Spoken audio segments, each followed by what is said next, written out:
When you need mealtime inspiration, it's worth shopping Kroger, where you'll find over 30,000 mouth-watering choices that excite your inner foodie. And no matter what tasty choice you make, you'll enjoy our everyday low prices, plus extra ways to save, like digital coupons worth over $600 each week. You can also save up to $1 off per gallon at the pump with fuel points. More savings and more inspiring flavors make shopping Kroger worth it every time. Kroger, fresh for everyone. Fuel restrictions apply.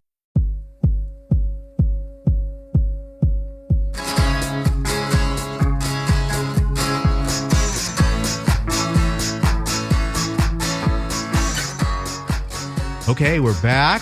Welcome to the exciting conclusion. Part 3 of our special What Difference Does It Make with Freddy Snakeskin. Yes, I'm Dave. I'm Holly. I forgot to mention that. Oh. Very important. These are things that we should have learned from Freddy Snakeskin. How to be a professional? Yes, exactly. Clearly, we're learning. This will be part 3, and Freddy will take us through what happened after KROQ and into the future and what he's doing now. So until then, enjoy part 3. Thank you. When did Richard Blade come into the picture? He came in about 1981 or thereabouts. He had been doing production at KNAC, and he was the all-night guy, Dick Shepard on KNAC. And so I hired him to do production and weekends at KROQ. So you hired only people you knew? Well, I didn't know him at the time. Oh, you didn't? Okay. No. Did you listen? Were people sending you tapes? Oh, constantly, yeah. But he became the dreamboat of KROQ. Yes, because it was before social media. I don't know how. I guess maybe from what I understand, he had his. He's always been very good at marketing himself, and he makes a nice living from it today. Even still doing 80s reunions and dances, and he's got this whole company, and he'll put on a James Bond 80s theme party for you if you pay him enough money, and he flies all over the country, and rich people that hear him on Sirius hire him for weddings and high school reunions in Florida and New Jersey and all these places. So he's done very well. Yeah, God bless Richard Blade. Hi, I'm Richard Blade here in the MV3 studios with Friday's live band. That's the Bangles. And it looks like LA is finally getting some great bands coming out after a long dry spell. We've got bands like the Plimsolls, Missing Persons, Berlin, and now 4 hot ladies. So would you like to introduce yourselves? Yeah, and he's got a book out too. I haven't read it. Oh, you have not? I was going to ask you about that. I have not seen it. Oh, no. It's a big book. He's got a lot to say. Yeah, well, I haven't been able to bring myself to actually buy it yet, but I would read it if somebody gave me a copy. All right, we'll see what we can do. I guess I don't know if we should. Every story has an ending. I mean, you've had how many endings? 4 endings at KROQ, or 3 endings? Well, I guess they weren't really endings now, were they? No, not really. Okay, so it's just a break. Yeah. Just so what happened? So when did you kind of final at the time? When did you see? I mean, things were going great, and then there was who owned the station at the time after. Well, Ken Roberts was still a creditor in possession with no authority, except he was making so much money off of this little gold mine that he had excavated by sheer force of will, that he spent it on lawyers to solidify his position with the FCC. And the FCC had no record of a guy named Ken Roberts in association with KROQ. And so from their point of view, the license was vacant and up for grabs. And so all kinds of people came out of the woodwork and filed against it, religious institutions, other broadcasters. And they had even gone so far as to award the license to a couple of different people. There was a KROQ AM and KROQ FM. Mm-hmm. And so they awarded the license to different people. And there were all these articles in the paper about, KROQ's going off the air any day now because the FCC has yanked their license and all this stuff. But strangely enough, with the right lawyers, all things are possible. Mm-hmm. And Ken essentially paid one guy who had been who had supposedly won the FM license, he made it clear to them that he would challenge them till his last dying breath, or they could take $5 million and go have a nice life. So in every case, they opted for the money. Of course. And he gave away the AM station on the same basis. Wow. Because it didn't really seem, it had a very lousy signal. And, okay, so now who's in control? Well, once Ken had been officially awarded the license, he kept it for a year, and then he shopped around.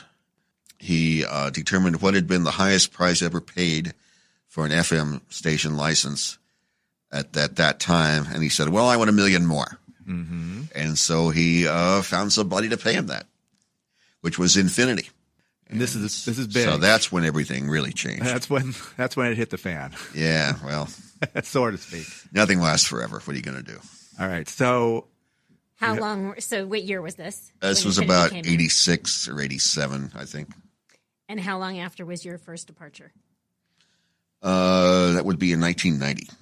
Oh, okay. So you hung in for 4 years with Infinity. Yeah. But there was kind of a change in musically in the late 80s, change musically. And so is KROQ pivoting, or what? You're the PD now still, right? No. What? I gave that up about 85. Oh, okay. Because I was getting too much grief from this idiot manager that Ken hired. And since he wasn't paying me anything to be the PD, I just sort of stepped in and offered to do it. Mm-hmm. And he kind of liked the terms. So he made me the PD. But after a while, it just wasn't worth it. Okay. So I just went back to being a DJ. And who took over after you? Ramondo was the interim PD. Mm-hmm. And then Rick came back from his consulting adventures and took it back for a couple of years. Okay. And then he passed away in 89. I didn't realize it was in. Wow. Yeah. Yeah, it was a crazy life. Yeah. From what I understand. Hard to imagine him engaging in any high risk behavior, but all right. What are you going to do? So was there, hip hop starts coming into and different types of rock. And there's grunge, there's grunge. here. Well, there's it was more metal. It was more guitars that changed the sound of KROQ, and what we would have once considered dinosaur music made a resurgence, and so I thought the future of music was keyboards, and evidently I was outruled, and was there KROQ became a big grunge station. Was this KROQ did well in the early 90s. It was kind of like at the late 80s is when it kind of was trying to find its way again. Right.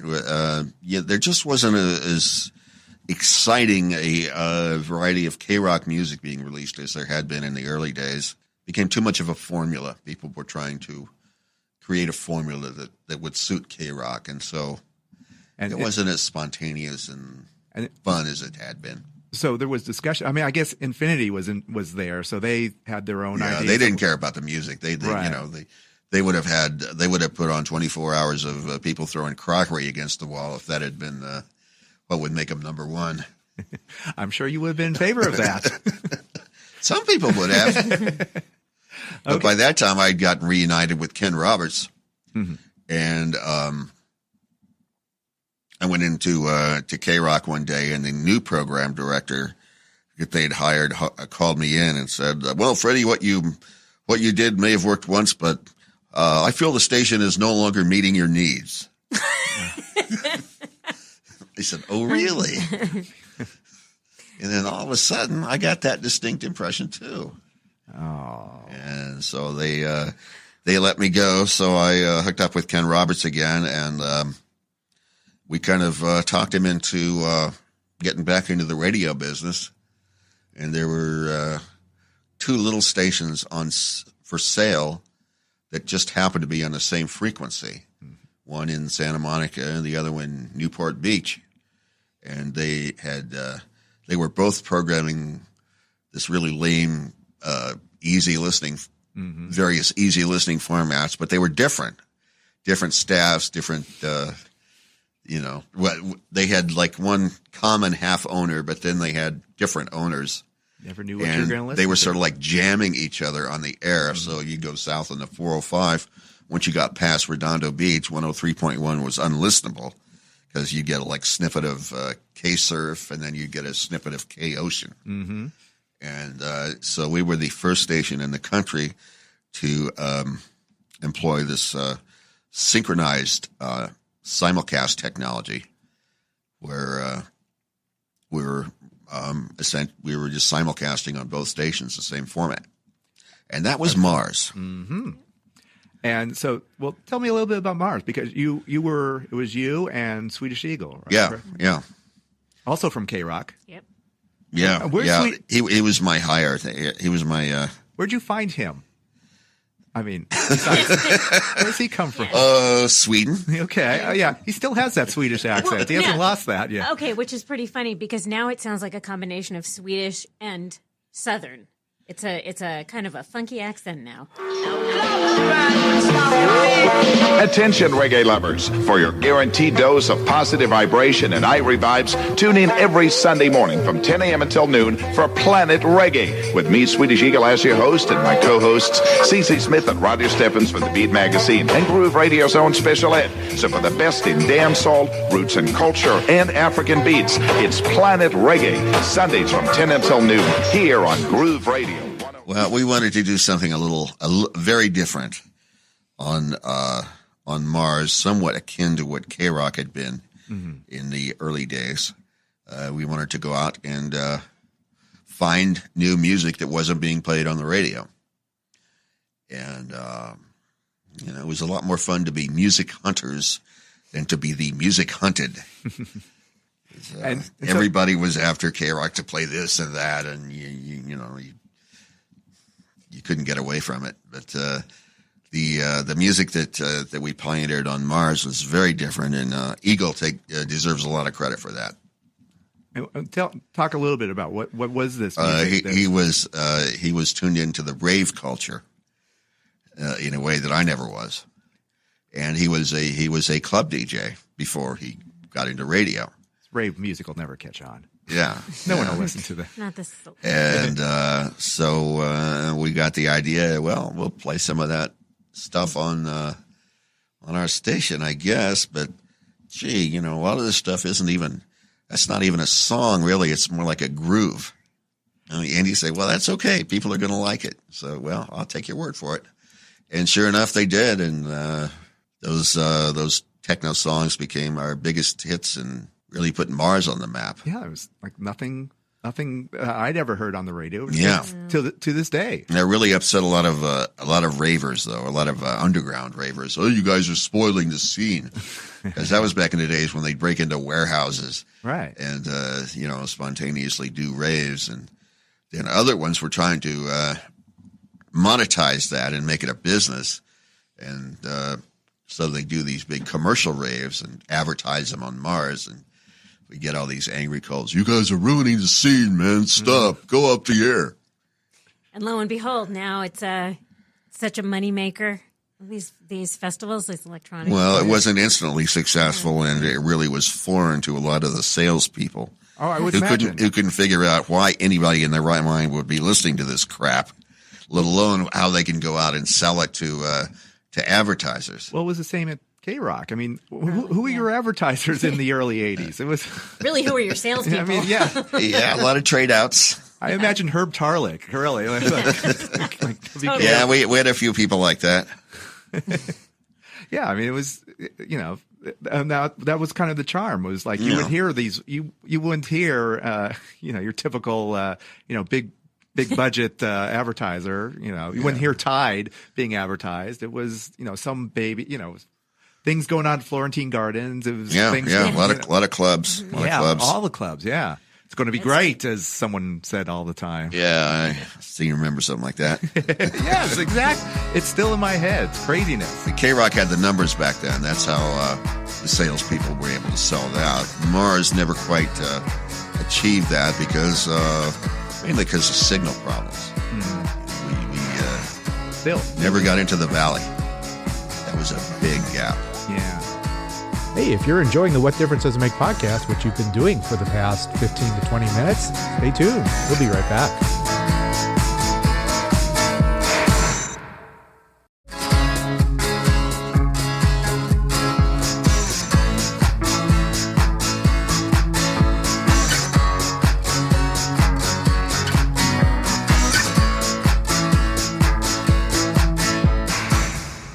Here we are. The What Difference Does It Make podcast returns.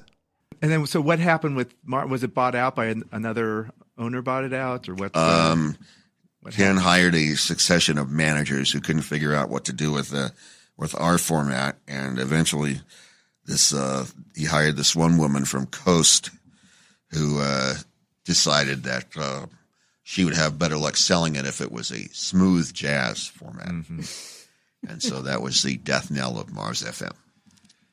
Yeah, well, now it's a Spanish station now. Yeah. I mean, it's doing amazingly well. Two or three owners later. Yeah, it was resurrected a few times, a couple of different formats, and a AAA for a little while. They tried so many different formats, and then they finally, it was always the signal, and then it goes Spanish, and it does amazingly well. I don't know, a lot of it's timing. I'm sure something like Mars, I would imagine, would be phenomenal now. Like people, or like it would be like a nice niche. Yeah, I always thought that if he'd given it 6 more months, it would still be on the air. Yeah, he ran out of patience and ran out of money. I remember Pirate Radio was the same thing. They said they went off the air, and then 6 months later, Nirvana came around, and that would have saved. Yeah. So couldn't do it with Guns N' Roses alone. Yeah, she always trying to stick it out. That's right. KROQ never played Guns N' Roses either. That was well, eventually they did. Yeah.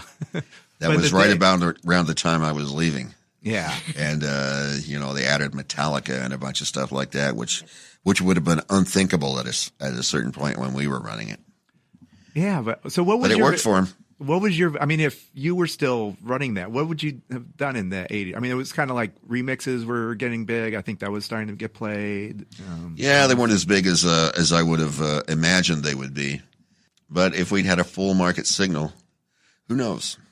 Very good. All right, so let's we'll try and wrap it up. You're back on the air again. Oh yeah. That's why you're here. Stranger things have happened, but I'm hard pressed to think of one.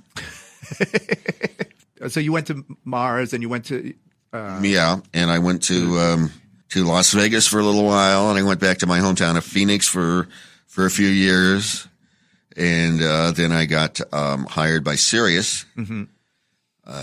At a time when they had less than 10,000 subscribers, and I was on 2 channels, recording shows out of my bedroom at my mom's house in Phoenix. Beautiful. And so I moved back to LA and continued doing that for a while, and then I landed a job at Jack FM, mm-hmm. which was KROQ's sister station. Yes.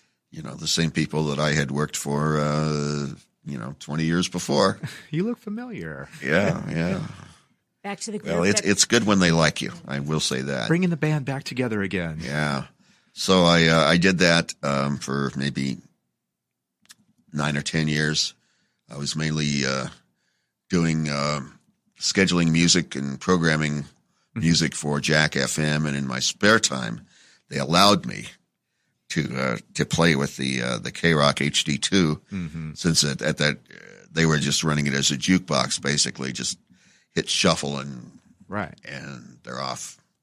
So I was the only one that actually Sluggo and I were the only ones that took it kind of seriously. This is Doug the Slug, who was from the 90s. He started out at KROQ in the 90s. Yeah.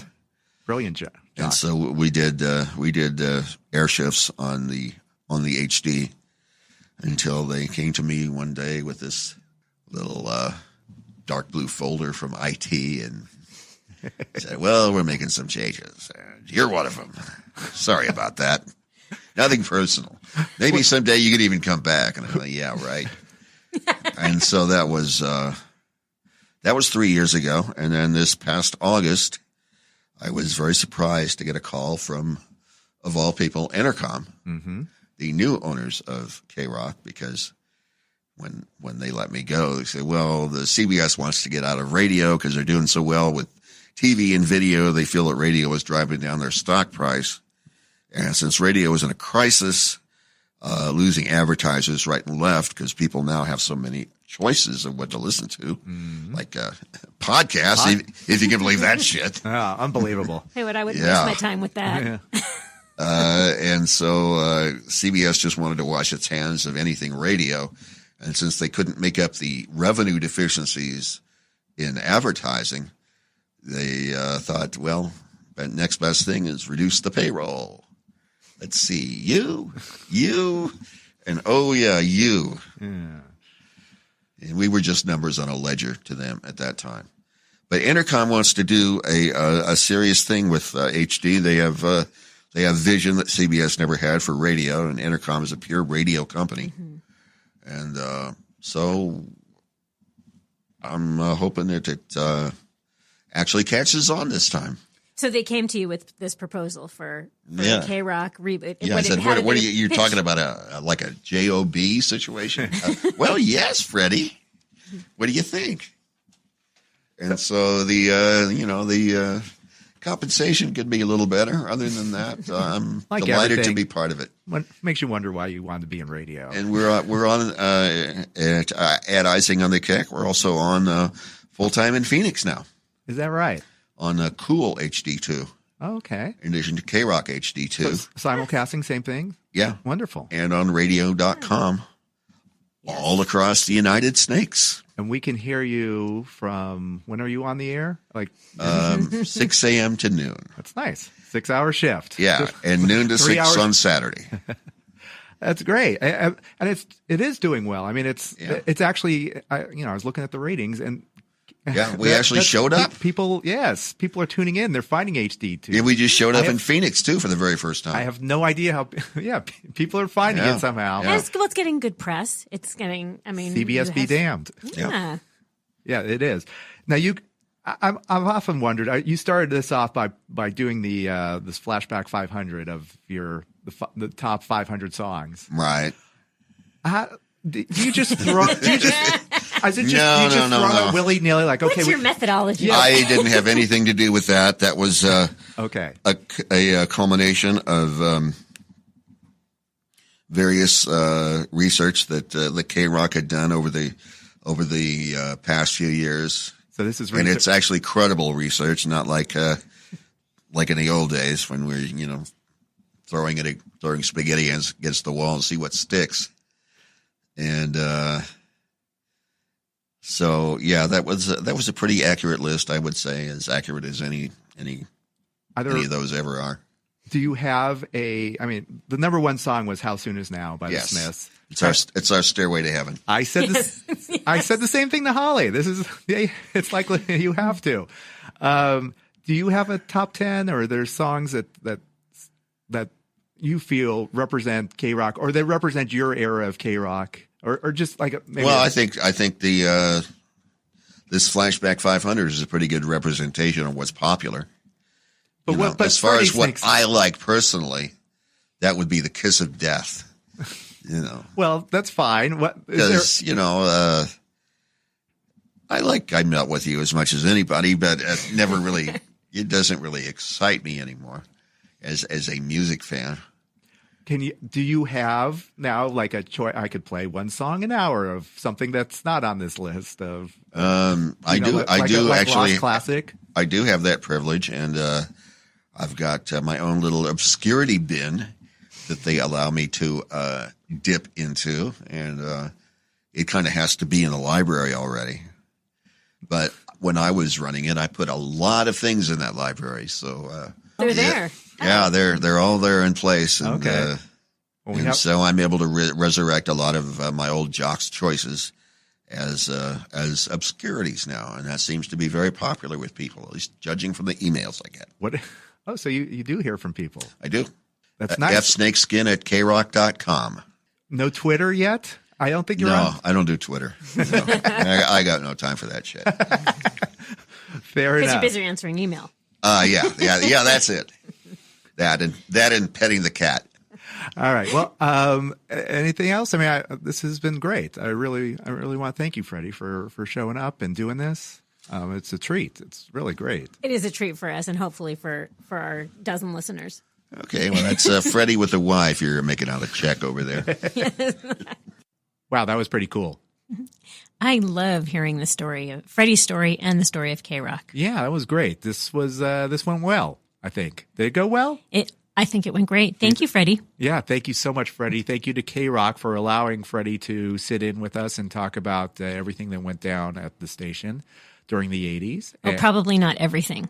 Yeah, well, I know. I feel, looking back, like, oh, I should have asked him this, I should have asked him that. Yeah. But, it went well, and he was very open with us and very, very genuine, and so that was great. It was really appreciate that. It's weird to see the person sitting next to you of this voice that you grew up listening to. It is, I know. Yeah, he sounds the same. It's very cool. So we'll be back with just us babbling for next week. And we'll bring, hopefully we're working on more artists and more talent. More interviews? Yeah, more interviews. Please add us. Where can they add us? You can add us, you can find us on Twitter and Instagram, WDDIM Podcast. On Facebook, What Difference Does It Make? And every podcast platform. Subscribe, like, tweet. Do whatever you can. Let us know you're out there. Thanks for listening. Thank you so much. And until next week, this is Dave. This is Holly. Check you later. Over and out.